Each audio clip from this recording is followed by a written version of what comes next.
of the Executive Cabinet Member Regeneration portfolio. We've got 3 non-confidential items. So item 1 is monitoring of Exec Cabinet Member decisions.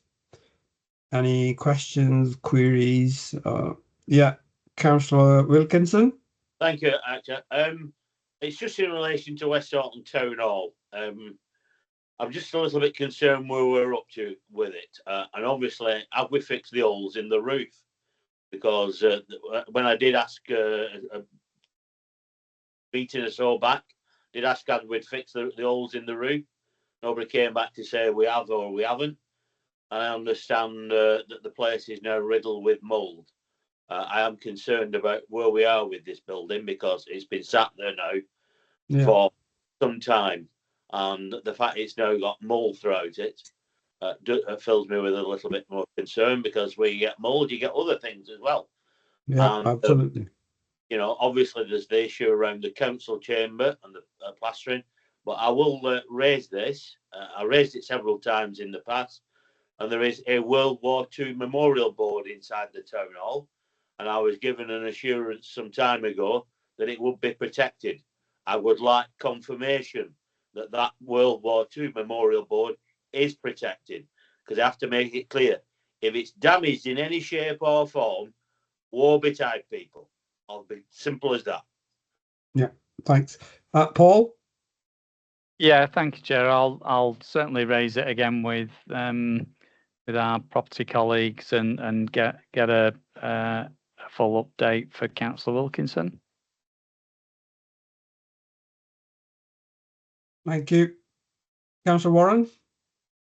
Thanks, Chair. I appreciate there's a bit of crossover into Councillor Howard's portfolio, but it's just in relation to the Washacre site and the Darren Deedy Foundation. Just that I'm aware that they've missed out on £300,000 worth of external funding that would have been spent on that building, and obviously coming into the borough, that's the regeneration point. So it's just kind of where that's up to, because they keep trying to apply for grants, but they keep losing out because obviously they've not got hold of the building yet. So it's just if that could be kind of fed in and just chased, because obviously it is external money coming into the borough. Thank you. Thank you. Thank you, Councillor Warren. Happy to, Chair. Yeah, thank you. Anything? Sorry, David, go on. Follow up on what Adele's saying. I am concerned. I've been asking through several emails now, and I get responses, and they're not very convincing responses. And Darren Deedy are trying their utmost to get that building sorted, and it's been a long, drawn-out process. We seem to be making no progress. So can people behind the scenes get the finger out and sort it so these people can get in and this community facility be started? Because if we're not if we're not careful, we'll end up losing the building because it's empty.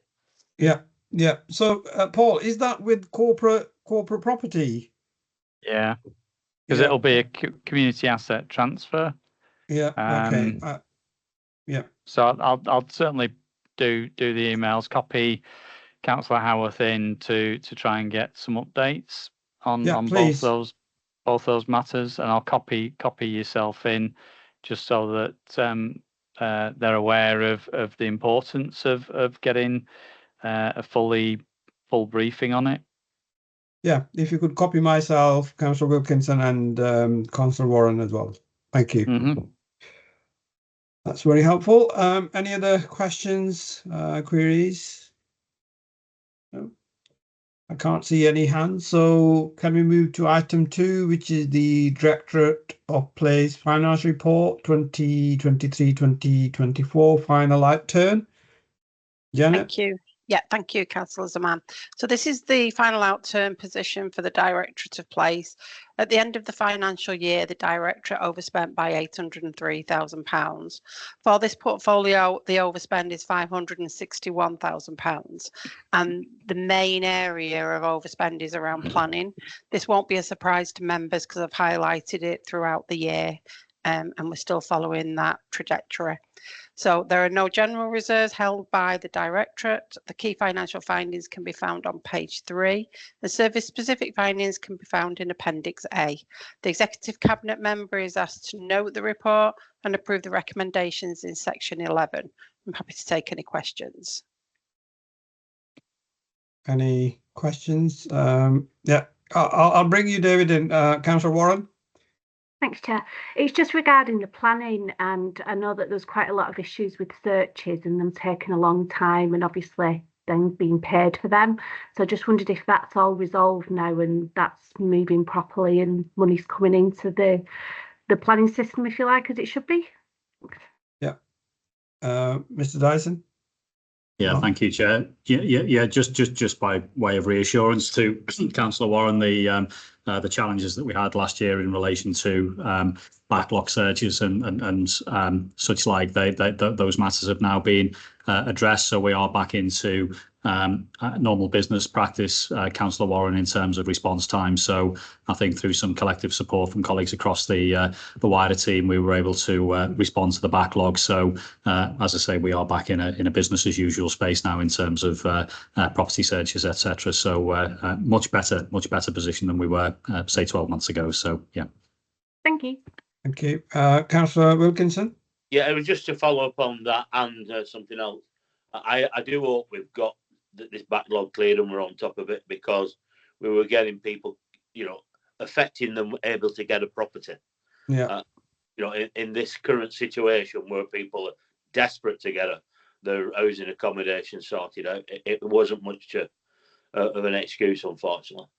Can I just ask generally about planning? Where are we in getting it back to some form of credibility?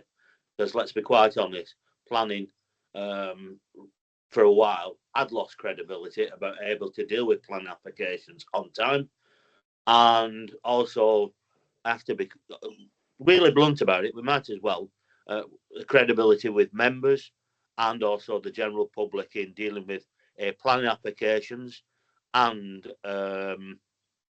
planning enforcement. And one of the things what does concern me, I know a couple of years ago we changed planning enforcement, and we now have this we've caught you, now put a plan application in. In some cases, this where we've caught you and put a plan application in is not a minor deviation, it's a major application to start off with. We got one recently which we discussed at West Orton Town Council last night. This isn't like a little porch on somebody's house. This is nearly a 2-story building which is in front of somebody's window. So I have to ask, where are we really about getting a grips with enforcement? John, did you want to come in? Sorry. Yeah, I'll come in briefly, Chair. I think firstly, just coming back to the personal searches, as I say, we addressed the issues that were in play last year.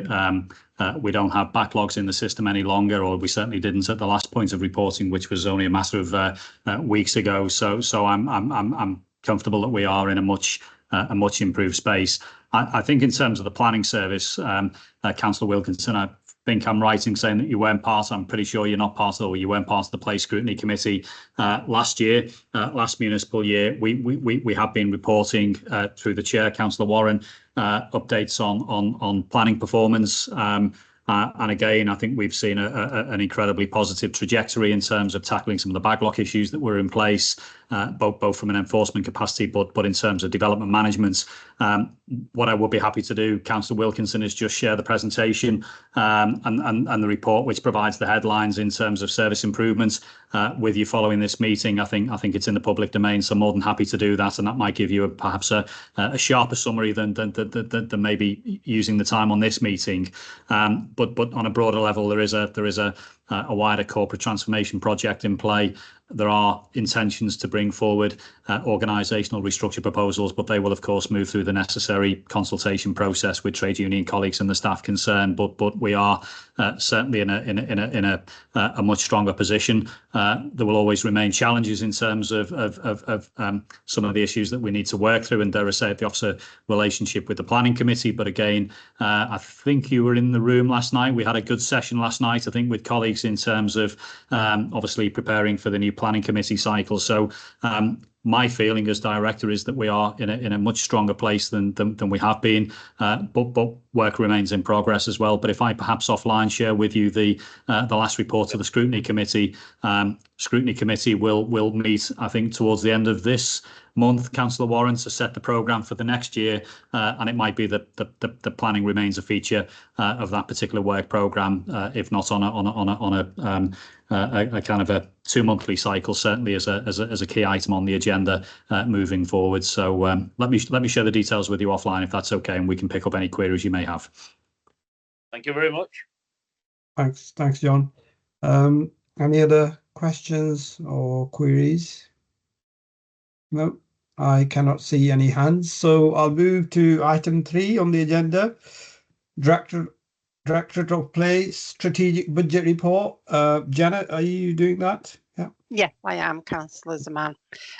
So this is the strategic budget report for 24-25 for the Directors of Place. This report is the final stage of the corporate business planning process. Section 6 contains fees and charges that are outside the 2% that was approved as part of the budget in February. The Executive Cabinet member is asked to note the contents of the report and to approve the recommendations in Section 8. Just one thing for members to note, that in the recommendations at the end of the report, one of the figures is wrong. So the capital programme is actually 49.2 million rather than the figure that's in the recommendations, which is 54.4 million. That's the 49.2 million is actually in the recommendations at the top, but also in the body of the report. I'm happy to take any questions. Any questions? David? Yeah, thank you. Just in relation to, whoops, lost it. School meals. I think I scrolled. By the way, that is 6.1. I know there's an increase of 2.47 to 2.55 from September this year. Can I just ask, in relation to actual numbers of children when taking up school meals, when we have an increase, do we actually see drop-offs or in terms of actual consumption of meals? Because obviously school meals is a big issue across the board, politically as well, about ensuring kids have a decent meal, because problems at home, etc. Is there any actual statistics around school meals after an increase? John? You're on mute. Apologies. Thank you, Chair. We do hold data, Councillor Wilkinson, in terms of participation or school meal take-up, as we refer to it. I'm afraid I don't have that data set in front of me, but you're right. The anxiety always with any price increases that impacts upon levels of participation in school meals, and do we see children switch to packed lunches, for example? Are there affordability challenges for those families who are perhaps on the margins on the margins in terms of their relative financial health? As I say, we don't have that information available this evening, but certainly we do monitor that information, and that's part of, I guess, of the judgments that we have to take in terms of increasing the price of a school meal will actually be detrimental to our overall financial performance, in that we lose more children than we actually gain in terms of those incremental price increases, but against the backdrop of rising staffing costs, which are a significant component of the school meals pricing structure, and then of course inflation, which is in play across many food items or food provisions, as we call them within the service, that then sadly we do have to reflect those increases that we receive as a service within the charges that we make. But that is always the risk, and you're absolutely right in terms of those kind of wider health and wellbeing priorities that the council has. The provision of a healthy, nutritious school meal is key, and for certainly some families probably is the most important meal that may be consumed over the course of the day. So happy to have a separate conversation offline about that, and to draw in colleagues from the school meal service if you think that would be helpful. But to reassure you, we certainly do monitor that information. Thank you. Thank you. Thanks, John. Councillor Warren. Thanks, Chair. Just in relation to school meals, because obviously not all schools have to have Bolton Council provided school meals. So it's just in terms of kind of like benchmarking, because even though I know that the school meals that the council provide are very good quality and they're nutritionally balanced, that's not the case for every school. And I just wondered kind of like how much they're being charged if it isn't provided by Bolton Council, and if we have that information as well. Thanks, Councillor Warren. I think you're right. There are schools that we provide for, schools that we don't provide for. I think if you look across the school meals, kind of income base as well, it's split across universal infant free school meals for our infant pupils, those pupils who are eligible for a free school meal, and then of course those pupils whose parents are in a position to be able to pay for a school meal. So it's a slightly complex process, but certainly we have access to data across GM in terms of our price point relative to other comparable authorities, and I think we're very much middle of the pack as I understand it. Again, don't quote me on that. I would need to take advice, but I know from talking to the service manager, we're certainly not at the upper end of the league table. How we fare relative to, for example, an academy trust who has their own catering provider, I'm not entirely sure in terms of price points, but again, at the risk of stating the obvious, I guess one of the things that also has to be considered alongside price points is